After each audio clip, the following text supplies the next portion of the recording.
Apocalipsis 15, habíamos empezado 15, ¿se acuerda? El domingo pasado.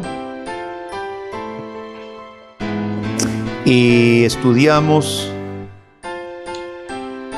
el canto de los santos en el cielo, que cantaban: grandes y maravillosas son tus obras, ¿se acuerda? Hoy vamos a tomar después. Juan había visto una señal maravillosa de los 7 ángeles, que ahora vamos a ver las 7 copas, y hoy veremos 3 de las copas. Vamos a tomar, empezar en 5, versículo 5. Ya doy por sentado que recordamos la otra parte, la visión anterior. Los santos en el cielo, justos y verdaderos son tus caminos, Rey de los santos. Después dice Apocalipsis 15, vamos a dar el saludo para... Muy buenos días, hermanos y hermanas. Saludos a los que están aquí presentes, los que nos acompañan también por vía del internet. Esta es la Iglesia Presbiteriana Reformada Pacto de Gracia en San José, Costa Rica, y continuamos nuestra serie sobre Apocalipsis, comenzando en Apocalipsis 15:5. Vamos a comenzar leyendo en 15:5 para hoy. Dice así: después de estas cosas miré, y he aquí fue abierto el cielo, el templo en el cielo, el templo del tabernáculo del testimonio. Y del templo salieron los 7 ángeles que tenían las 7 plagas, vestidos de lino limpio y resplandeciente, y ceñidos alrededor del pecho con cintos de oro. Y uno de los 4 seres vivientes dio a los 7 ángeles 7 copas de oro llenas de la ira de Dios, del Dios que vive por los siglos de los siglos. Y el templo se llenó de humo por la gloria de Dios y por su poder, y nadie podía entrar en el templo hasta que se hubiesen cumplido las 7 plagas de los 7 ángeles. Oí una gran voz que decía desde el templo a los 7 ángeles: id y derramad sobre la tierra las 7 copas de la ira de Dios. Fue el primero, y derramó su copa sobre la tierra, y vino una úlcera maligna y pestilente sobre los hombres que tenían la marca de la bestia y que adoraban su imagen. El segundo ángel derramó su copa sobre el mar, y éste se convirtió en sangre como de muerto, y murió todo ser vivo que había en el mar. El tercer ángel derramó su copa sobre los ríos, sobre las fuentes de las aguas, y se convirtieron en sangre. Y oí al ángel de las aguas que decía: justo eres tú, oh Señor, el que eres y eras el santo, porque has juzgado estas cosas. Por cuanto derramaron la sangre de los santos y de los profetas, también tú le has dado a beber sangre, pues lo merecen. También oí a otro que desde el altar decía: ciertamente, Señor Dios Todopoderoso, tus juicios son verdaderos y justos. Hasta ahí por hoy, hermanos. Tengan sus Biblias abiertas, por favor. Mientras los santos cantan en el cielo la victoria de su Dios y Redentor, grandes y maravillosas son tus obras, algo está pasando en la tierra. El libro de Apocalipsis nos ha llevado enfocándose por turno, primero en el cielo, la corte de Dios, la victoria del Cordero por un lado, y los juicios por otro lado sobre los enemigos del Cordero, sobre Satanás, los demonios y los que le sirven. Y hemos visto una y otra vez victoria para el Cordero y los suyos, y juicio sobre el demonio y los incrédulos. Este libro de Apocalipsis nos informa sobre lo que está pasando, pero lo que no vemos con los ojos naturales. Este libro nos profetiza también lo que pasará con seguridad. Y es por eso que es totalmente necesario que el cristiano entienda y viva de acuerdo a lo más real, y no solamente lo que ve con los ojos naturales. Dios ya había revelado ciclos. ¿Cuántos recuerdan los otros ciclos de 7? Los primeros, ¿cuáles eran? Sellos. El segundo ciclo de 7, ¿cuál era? Trompetas.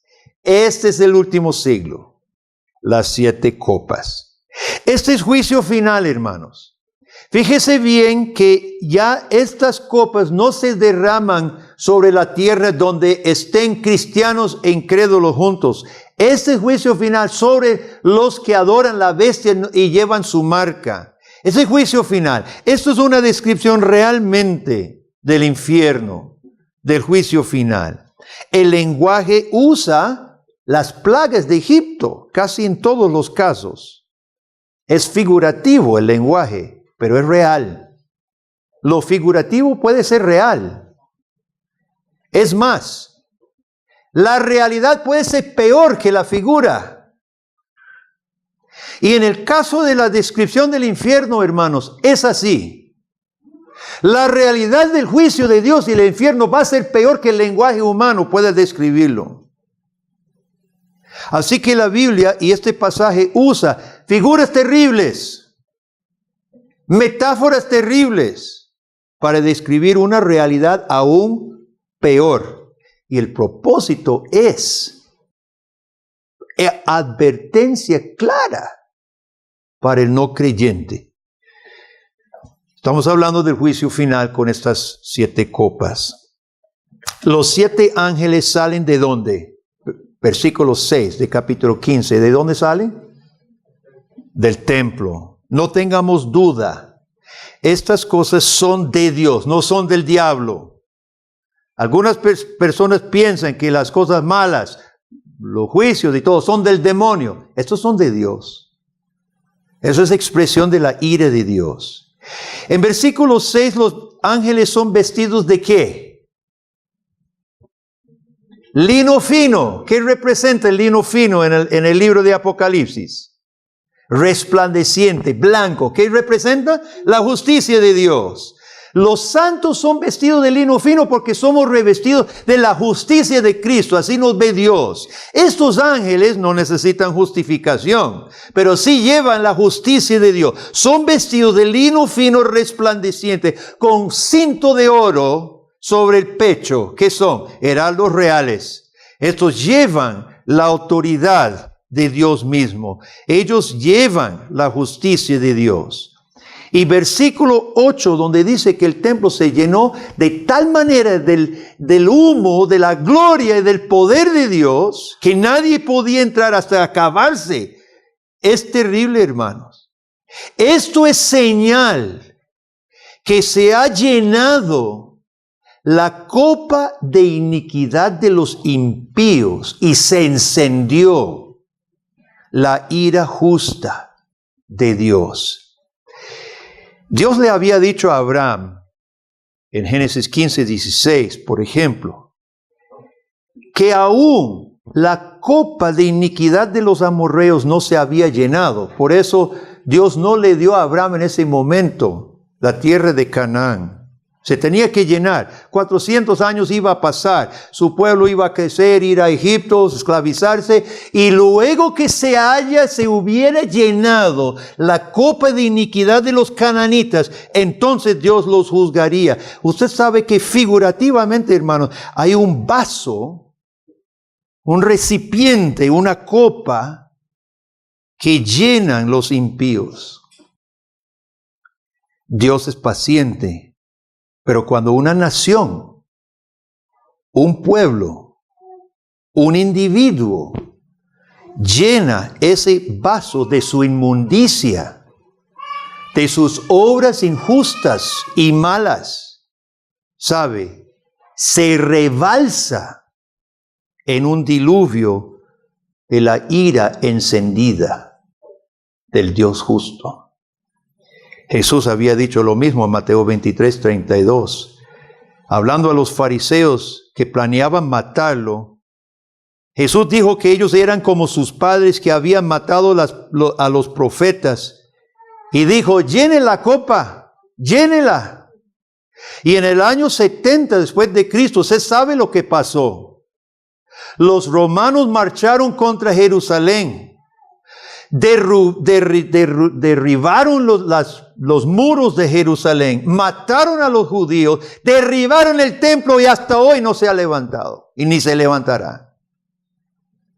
Llenaron la copa y se derramó la ira de Dios. Este es un punto importante para los cristianos.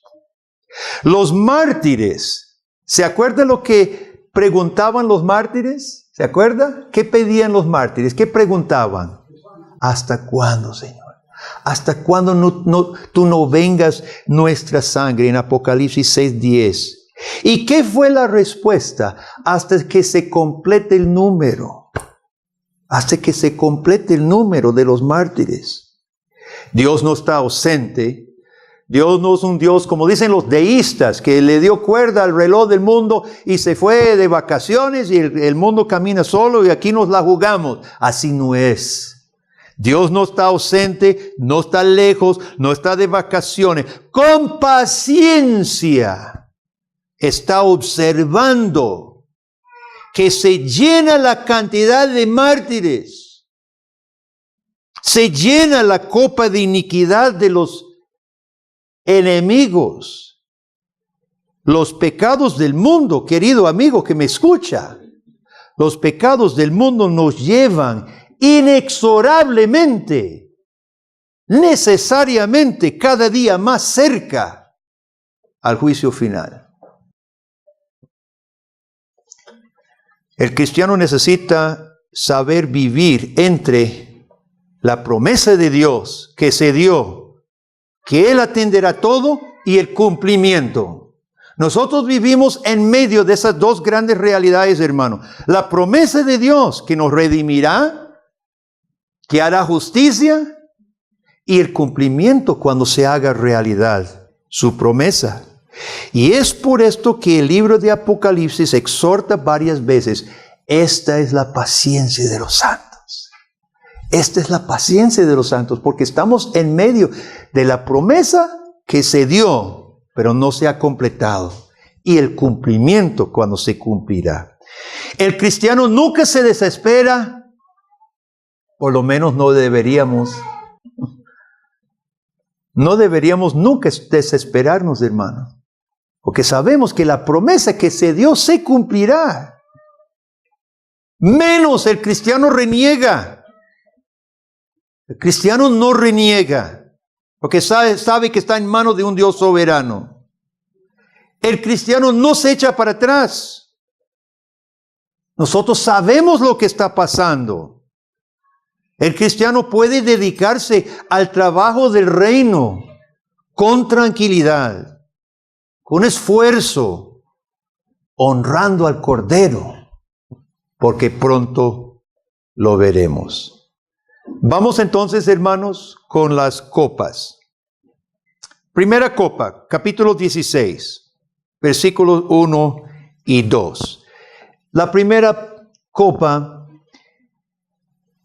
es sobre la tierra una úlcera maligna sobre los hombres, ¿cuáles? Que tenían la marca de la bestia y adoraban a su imagen. Esto nos recuerda de una de las plagas. No le voy a preguntar cuál, porque ya es mucho detalle, ¿verdad? Es la sexta plaga. La sexta plaga, mi nieta Amanda sí tenía memorizadas las plagas en orden y las podía decir. Quién sabe si ahorita ella anda en la playa de vacaciones con su mamá. Pero la sexta plaga era úlcera sobre hombres y bestias. Y esa plaga fue castigo del Dios verdadero contra los egipcios que confiaban en sus dioses y sus magos y sus chamanes y sus sacerdotes. Y sus dioses no fueron capaces de protegerlos de las úlceras malignas que Dios había enviado. Esta plaga, hermanos, viene sobre los que sirven a Satanás. Esto no está sobre ningún cristiano, sobre los que tienen la marca y sirven al demonio. Esta es una figura del infierno, es una figura del juicio final. No creo que sea literal, no creo que se refiera a úlceras, llagas en el cuerpo. Esto es una presentación de cómo será el juicio de Dios, hermano.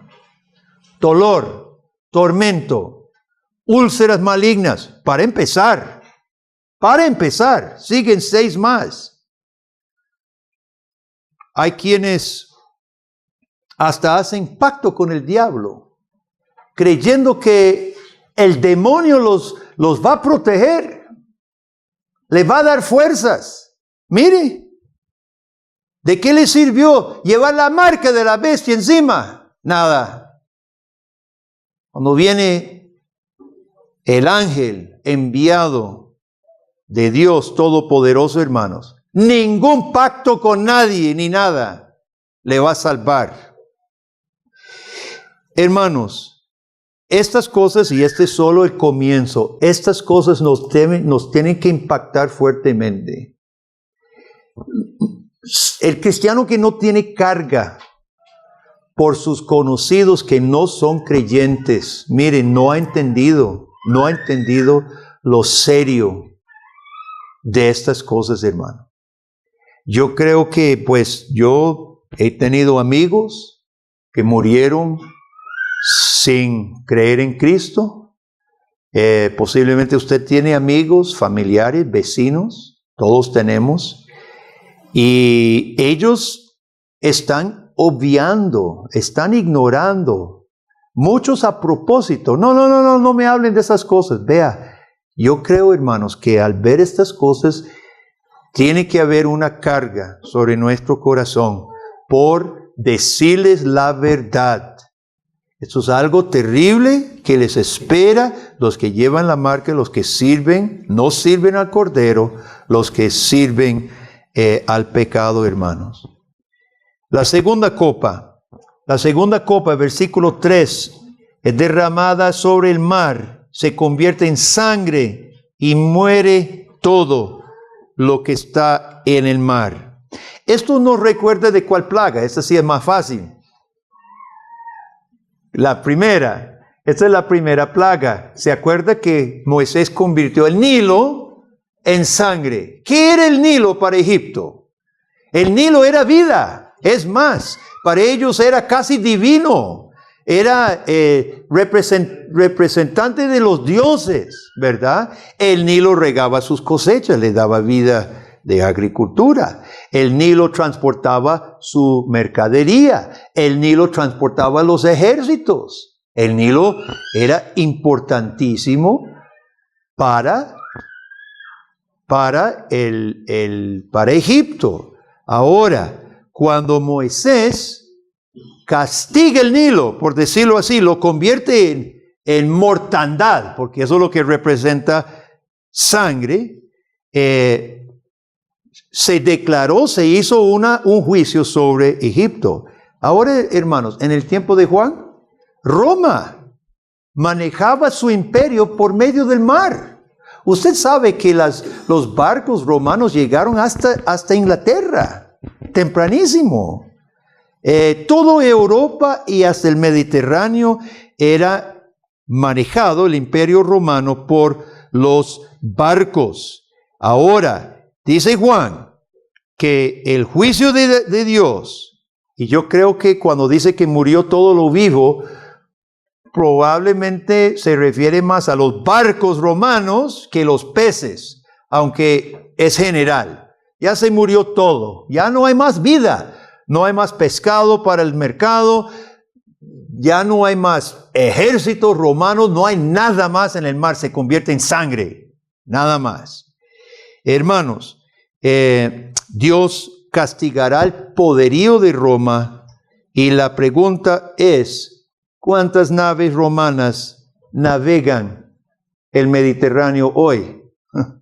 Ninguna. Pero así será el final. Porque eso fue un solo imperio. El final será todos los imperios de la bestia, la conclusión será sangre, muerte. ¿En qué ayudó este mensaje a la iglesia del tiempo de Juan?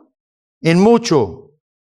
Usted sabe que hubo las mismas cosas políticas en su tiempo que nosotros experimentamos hoy. Solamente peor. Nosotros creemos la corrupción, la ineficiencia, el altos impuestos, el mal manejo del dinero a manos del gobierno. Todas esas cosas nos quejamos de ellas justamente.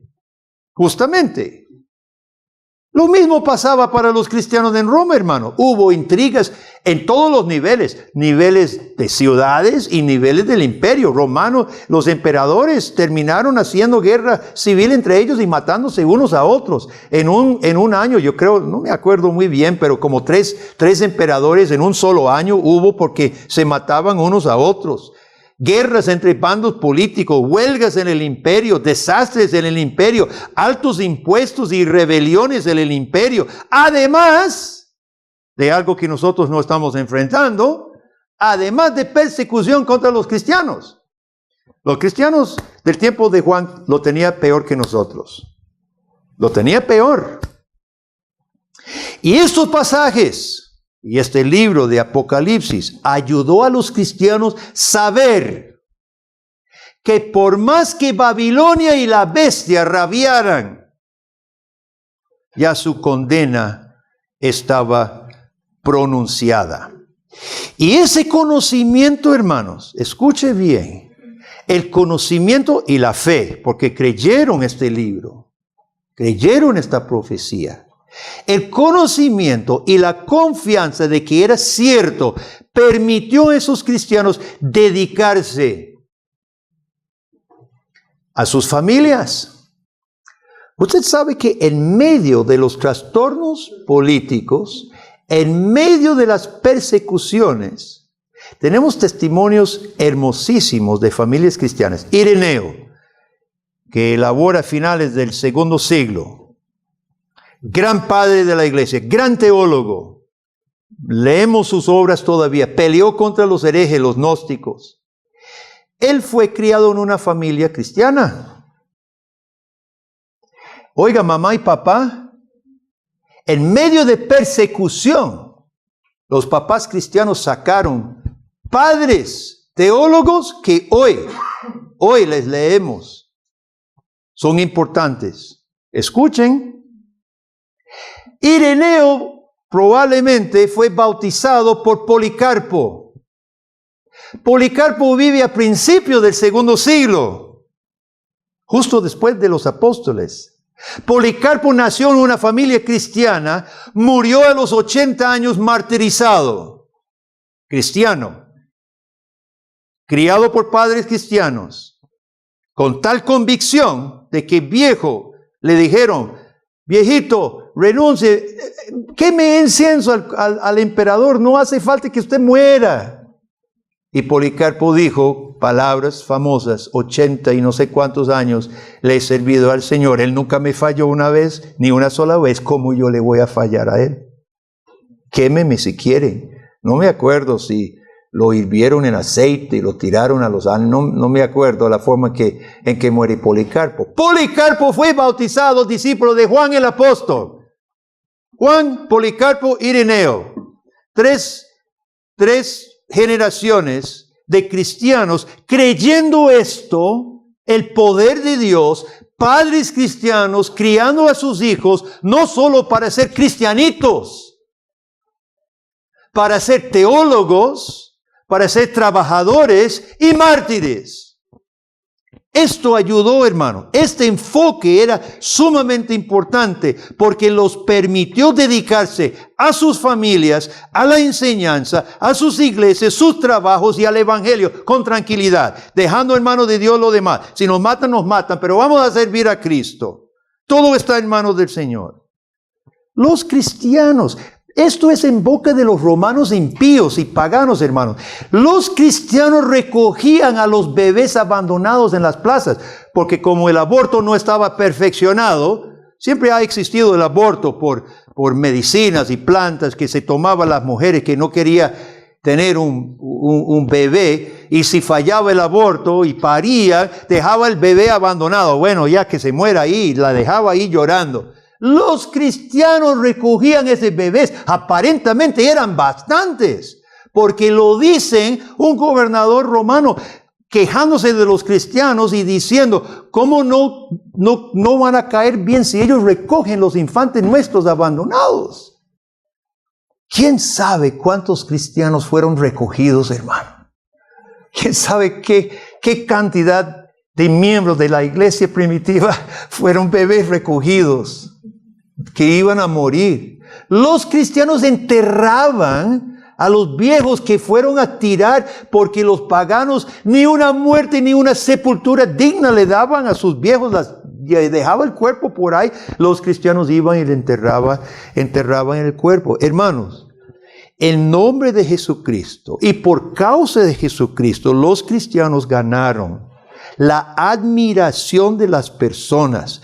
Gracias a estas escrituras y la perspectiva de la historia que tenían.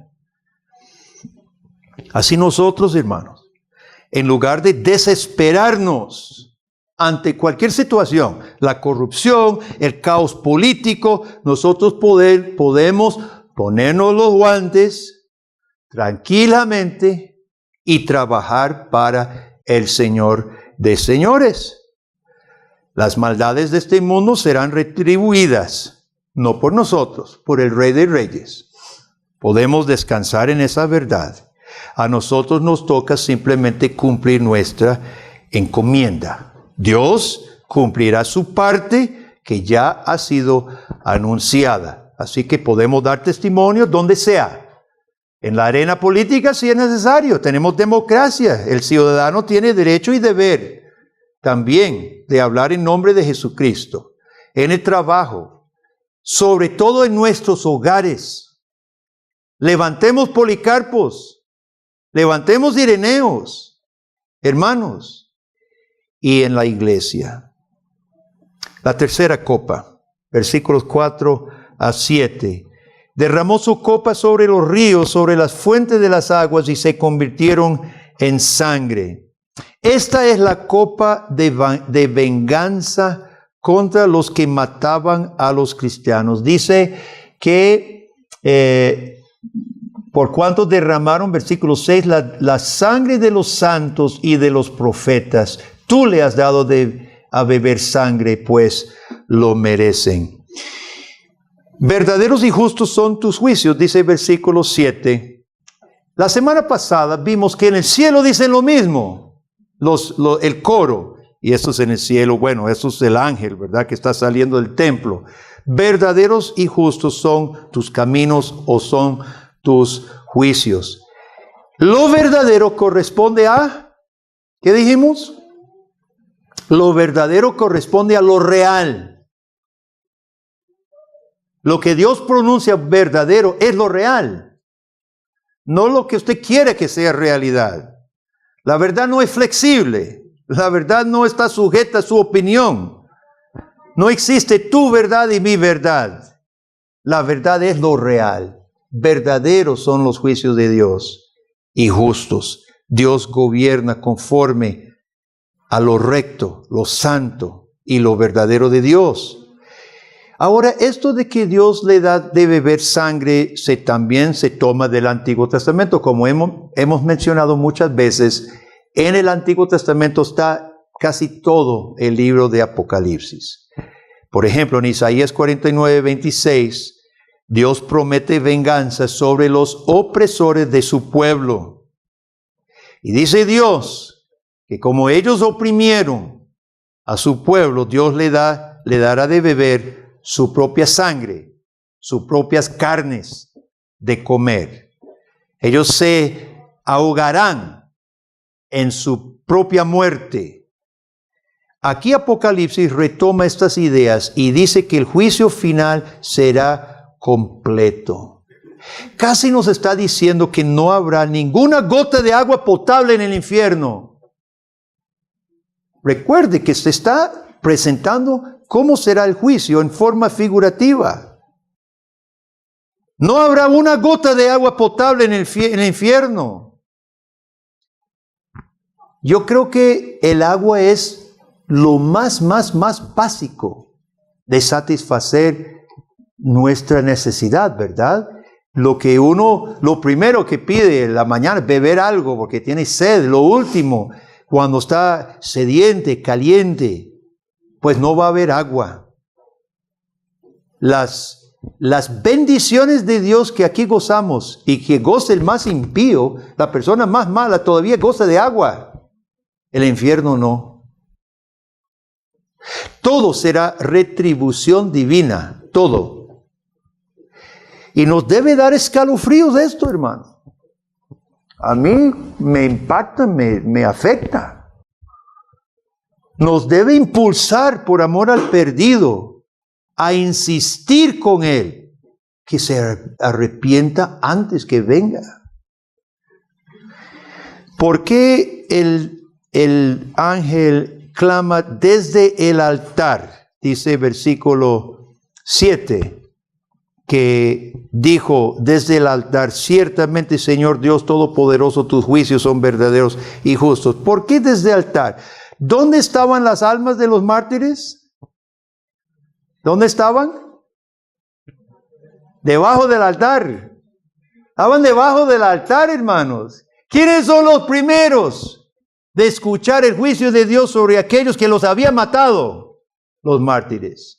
Ellos son los primeros de escuchar. Ese altar había sido testigo de los sufrimientos de los mártires. Por eso sale del altar este ángel. El tiempo de espera se acabó. Los mártires son los primeros de oír la declaración: ciertamente, verdaderos son tus juicios. Recuerde, Apocalipsis nos es dado para que sepamos vivir entre la promesa y su cumplimiento.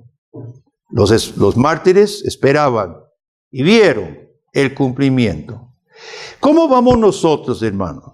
Si bien nosotros no estamos experimentando persecución, ¿no es cierto que el cristiano muchas veces se impacienta y quiere apresurar la justicia de Dios, o por lo menos lo que yo me imagino que debe ser la justicia de Dios? ¿No es cierto? Nos impacientamos. Queremos apresurar lo que nosotros creemos que es la justicia de Dios. ¿Y qué pasa cuando el cristiano se impacienta? ¿Y qué pasa cuando el cristiano se adelanta? Bueno, casi siempre hacemos cosas malas. Casi siempre. Casi siempre hacemos cosas indebidas. Casi siempre o siempre hacemos cosas no sabias. ¿Por qué? Porque no somos Dios. Y los únicos caminos y juicios verdaderos y justos son los de Dios. Necesito que todos leamos Santiago 1, 19, 20. Por favor, búsquelo en su Biblia y márquelo. Usted sabe que aquí creemos que la Biblia es una herramienta que debe ser marcada. Espero que haya traído su lapicero, porque este versículo yo sí lo tengo subrayado en mi Biblia. Santiago 1, 19, 20, muy importante. Mi abuelo me citó esto cuando yo era niño. Yo no sabía en ese tiempo dónde era el pasaje, pero es demasiado cierto, hermano. Y creo que debe ser un lema para todos nosotros. Santiago 1:19 dice: por esto, mis hermanos, todo hombre sea pronto para oír y tardo para hablar. ¿Qué quiere decir eso? Tardo para hablar es pare. Dice Dios: escúcheme a mí. Escuche a los sabios. Guarde silencio, no se adelante. Pronto para oír y tardo para hablar, tardo para airarse. Cuando yo hablo, yo opino, yo me enojo, Airarse es enojarse, ¿verdad? 20. Porque la ira del hombre no obra, ¿qué? La justicia de Dios. Nosotros, nuestros deseos, nuestras ganas, menos nuestra ira, obra la justicia de Dios nunca. Porque Santiago no dice por lo general. Ni las almas de los mártires debajo del altar. Oiga, y ellos ya estaban en el cielo. Ni los mártires, las almas, tenían derecho de opinar sobre la justicia de Dios.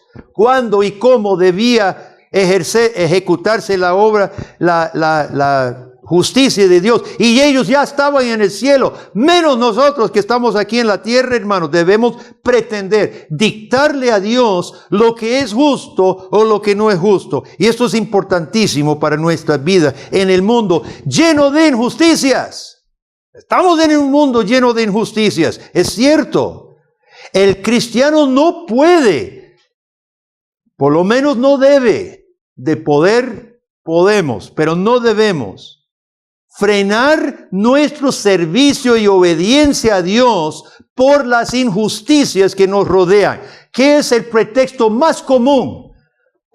Bueno, no sé si es el más común científicamente. Ok, está bien, admito, no sé, no he tomado una encuesta omnisciente si es el pretexto más común. Pero un pretexto muy común, ¿cuál es? De los cristianos. Ah, no, aquel o aquella echó a perder el asunto, hizo tal cosa, por eso yo no me meto, yo no puedo, yo no colaboro, yo no sigo.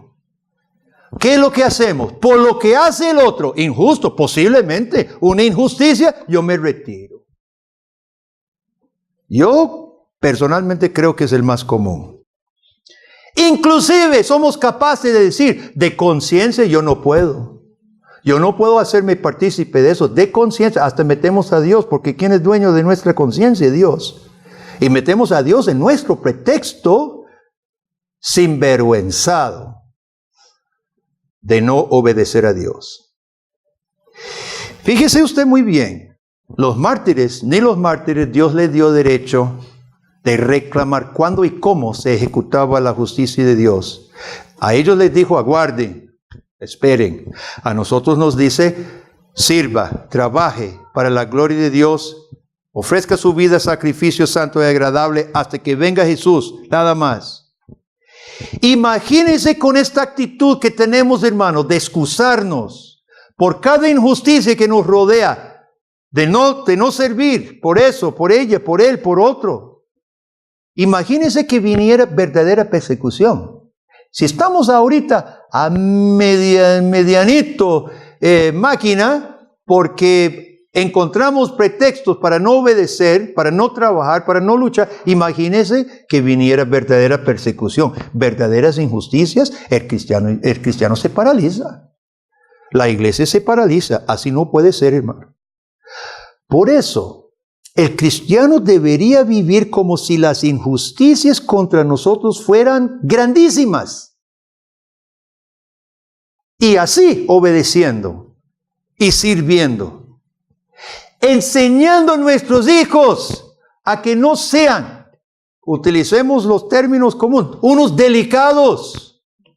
Usemos otro término tico, chineados espiritualmente, sino que sean fuertes y firmes y constantes y perseverantes. Usemos los términos bíblicos. Eso es lo que debemos enseñar a nuestros hijos. Si usted encuentra, papá, mamá, a su hijo dando pretextos porque una lloradera que no quiere, ¿por qué fulano de tal? Ojo, usted se lo enseñó. Eso refleja en usted. Lo aprendió a usted. Su hijo no lo va a hacer por lo que hizo el otro, porque tales circunstancias, porque se puso difícil, porque lo miraron feo, porque no sé qué, no sé cuánto. Eso lo aprendió a usted. Ahora, vaya a su casa y enderézcalo. Ya tiene su tarea. Dele vuelta a esa actitud, porque no se ajusta en nada de lo que es el cristiano que vive de acuerdo a que Dios hará justicia, a nosotros no nos toca la justicia, nos toca obedecer. Ante las injusticias, en medio de las injusticias, a pesar de las injusticias, a nosotros nos toca cumplir. Vamos a concluir. ¿Qué hemos aprendido de estos solo estas 3 copas? 1. Hemos aprendido a saber vivir digámoslo, ¿entre qué? Entre la promesa y el cumplimiento. Estamos aprendiendo a vivir entre la promesa que se dio y el cumplimiento que aún no se ha dado, pero vamos camino a él. Entonces, el cristiano exalta a Cristo, porque todo tiene que ver con exaltar al Cordero. Grandes y maravillosas son tus obras. Dios ha prometido, nosotros lo creemos. Exaltamos a Jesucristo, injusticias o no injusticias, las que hayan, las que podrán haber. Nosotros exaltamos al Señor entre la promesa y el cumplimiento. El cristiano exalta a Cristo. No hay nada que pueda impedir eso. Bueno, solamente que nos maten.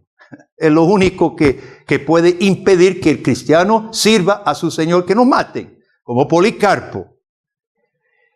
Segundo, estos pasajes son una advertencia a los no creyentes. Que si hay algún no creyente escuchando este mensaje, o presente o por medio del internet o la grabación, esta advertencia es real.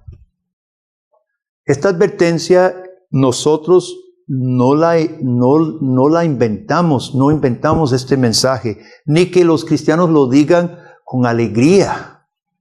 Lo decimos con demasiado temor y temblor.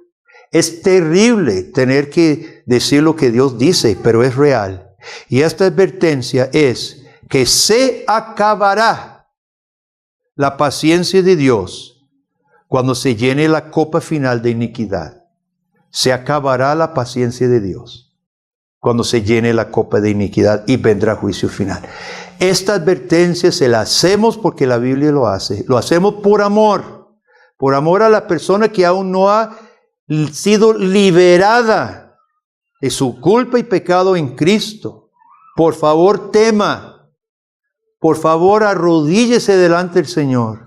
Arrepiéntase de sus pecados y abrace al único y suficiente Salvador que es Cristo, el Cordero inmolado por nosotros. Tercero, estos pasajes son dados a la iglesia para que nosotros no paremos nuestro servicio ni nuestra obediencia por nada. Yo quiero, hermanos, que nosotros nos dejemos la tarea de pensar en nuestras actitudes y palabras en la casa o fuera de la casa. ¿Qué razones, qué excusas salen de nuestra boca por no cumplir lo que sabemos que es la voluntad de Dios? Mídanse, nada más que quede la inquietud. Y si usted se encuentra diciendo, yo no voy a hacer eso por algo, aunque usted podría hacerlo humanamente y podría hacerlo cristianamente, pero si no lo va a hacer por circunstancias, por personas, por algo, hermanos, este pasaje específicamente nos enseña, verdaderos y justos son los juicios de Dios. Punto. Verdaderos y justos son los juicios de Dios. Le toca a Dios esas cosas. Yo no puedo escudarme. Yo no puedo excusarme porque no soy Dios. Yo no tengo que juzgar. Y Dios a mí no me pide ser el juez del universo. A mí me pide presentar mi vida en sacrificio vivo, santo y agradable para Él. Así que terminamos con estas palabras y que sea, hermanos, nuestra guía para esta semana y para el resto de nuestros días, para el año que viene. Ciertamente, Señor Dios Todopoderoso, tus juicios son verdaderos y justos. Amén. Oremos. Padre, gracias por este pasaje, aunque sea fuerte, oh Dios, sea duro. Es importante, lo sabemos. Tú nos enseñas, oh Señor, de cosas sumamente importantes. Perdónanos, oh Dios, cuando nosotros ponemos pretextos y excusas indebidas. Todo lo hemos hecho, Señor. Por favor, perdónanos, transfórmanos, cámbianos. Oramos, oh Dios, por aquellas personas que aún no se han convertido. Oh Dios, por favor, suaviza sus corazones. Úsanos a nosotros, oh Dios. Por favor, toca esos corazones, oh Dios, para que entiendan las consecuencias de llenar su copa de iniquidad, oh Dios. Tú eres Dios paciente y también justo. Oh Dios, oramos por nuestra iglesia. Pedimos que esta iglesia, oh Dios, pueda ser una iglesia obediente ante toda circunstancia. Sean injusticias, sean obstáculos, sean circunstancias difíciles. Dios, queremos ser como aquella iglesia primitiva, obediente aún hasta la muerte si fuera necesario, Dios. Pedimos que nuestra iglesia sea esa iglesia, y lo pedimos solamente en el nombre del Cordero, el nombre de nuestro Redentor, de nuestro gran Señor de señores. En su nombre oramos. Amén y amén.